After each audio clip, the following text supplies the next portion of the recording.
because unlike the Creator, we are too anxious to rest. And he says, "Come to me, all you that are weary." True creatureliness, like birds and lilies, trusts the abundance of the Father. But we imagine we know better in our wisdom and in our intelligence. We spend ourselves in the futility of trying to take the place of the life-guaranteeing God. When you are full, do not forget, being full causes amnesia. Being comfortable causes indifference. Being secure makes us unresponsive. There are enough flocks and herds and fish because this is the Creator God, the one who keeps on giving gifts. Prophets are those who complain about their work, threaten to quit, and face God when God is pissed off. But the call is to vouch for enough in a world of fearful anxiety. The people around Moses were weary with what they had. They complained. They complained for a lack of fish and cucumbers and melons and leeks and garlic and onions. In their scarcity, they became restless and contentious and romanticized the past, because scarcity does that. It produces greed and anxiety and often violence. It results in selfish budgets and privatization.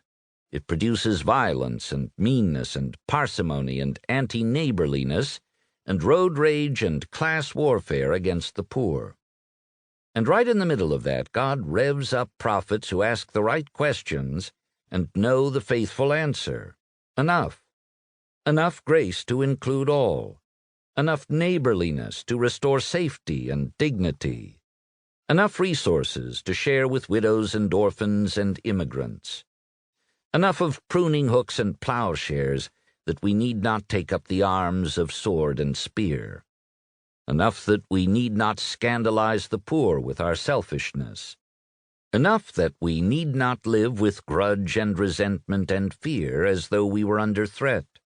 Enough bread broken and wine poured out to exhibit gifts and give thanks.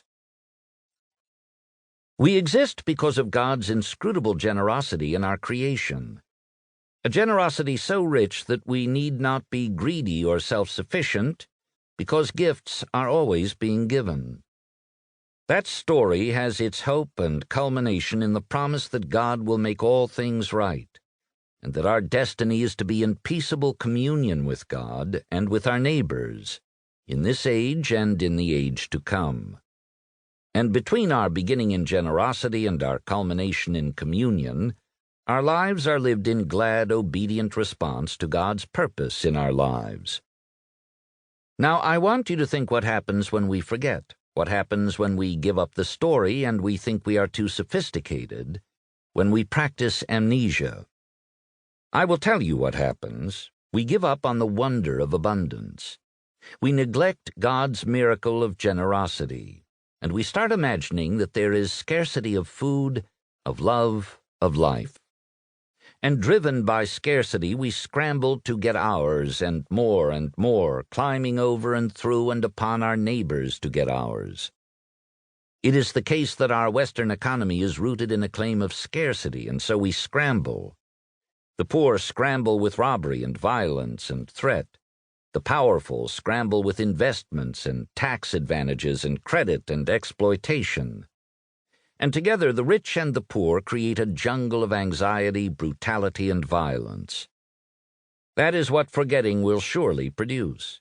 And what is true in our culture is also true more closely in the family that operates on zero-sum love. But we remember, and so we know that a life and an economy driven by scarcity is a fraud. And we remember to break ourselves away from the fraud of scarcity. We remember the gospel that there is enough. Food is given. God is generous. The task of remembering is to break away from the grip of scarcity that holds us in bondage. It is odd to talk about self-discipline in a therapeutic, self-indulgent culture of limitless consumerism that is on an endless binge of self-satisfaction. The news is that there is an alternative to all of that. It is rooted in the gospel. Christian people who are serious about Jesus have always been invited to a more excellent way of deliberately saying yes